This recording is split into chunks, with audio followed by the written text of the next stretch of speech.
They were riding two horses, their client and the FBI. And after the FBI Director Comey's reopening of the Hillary Clinton investigation, they had to pick one horse and chose the business-client relationship over the relationship with the FBI.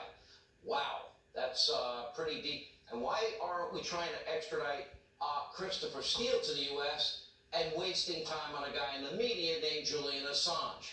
Joining us now with the latest, justthenews.com founder, John Solomon, investigative reporter, chief editor. Okay, this is big. Yeah, it is, Sean. I've been through all the documents at least one time now, and I'll give you some of the highlights from the early stuff. The most important of all the documents is what I call the September 2017 confessional. A year after he was fired, terminated by the FBI, Christopher Steele sat back down by the agents, and he described his motives, his tactics, what he did. And there are some bombshell revelations. First off, as you just reported, his motive for going to the news media and creating the false Russia collusion narrative during the 2016 election was because the email scandal had come and reared its head again against Hillary Clinton. He was concerned it was going to hurt Hillary Clinton's chances, so he put the Russia story out there to help kind of distract from her scandal. Secondly, he admits that another one of his motives was that he considered Donald Trump to be his main opponent. He considered Donald Trump to be bad for Great Britain, for the U.S.-UK relationship. So that's another reason he leaked. Now let's think about that. He's a foreigner interfering in our election by leaking information to help Hillary Clinton and to help Great Britain. That's what he admitted to in this interview with the FBI. Third, he divulges where he got his subsource, the famous subsource, the primary subsource, as the FBI called them. This is the person that gave him most of the bad garbage that was ultimately discredited by the FBI, disproven.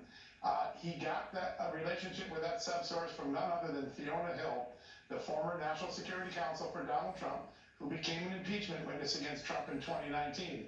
Why is that significant? Well, beyond the interesting connections, by the time Fiona Hill turned over the subsource to Christopher Steele, the FBI was already investigating the subsource as a possible Russian asset.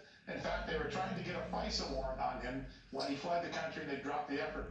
So Fiona Hill, someone who worked for the Trump NSC, gave Christopher Steele a bad source that the FBI ultimately feared was a Russian asset. Wow, pretty amazing developments here. And then one has to ask, okay, now that we know Durham had these documents the whole time, where is he?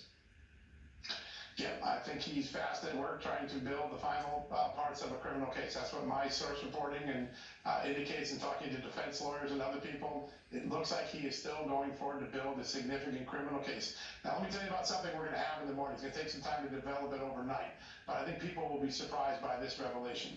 In 2014, the FBI determined that a foreign power was trying to influence Hillary Clinton in her campaign when she ran. In fact, they feared that they were going to do it through the delivery of money. The FBI tried for several months to get a FISA warrant, but they, according to these documents, they were turned down or held up by the 7th floor. James Comey and Andrew McCabe is the 7th floor. They ultimately decided not to investigate it any further, and unlike what they did to Donald Trump, they went to Hillary Clinton and gave her a defensive briefing and told her what this foreign power was trying to do. They did it through her attorney, David Kendall. It shows the entirely different system of justice. Hillary Clinton gets a defensive briefing, no FISA. Donald Trump gets a FISA, no defensive briefing, and 3.5 years of pain and suffering to his presidency and campaign.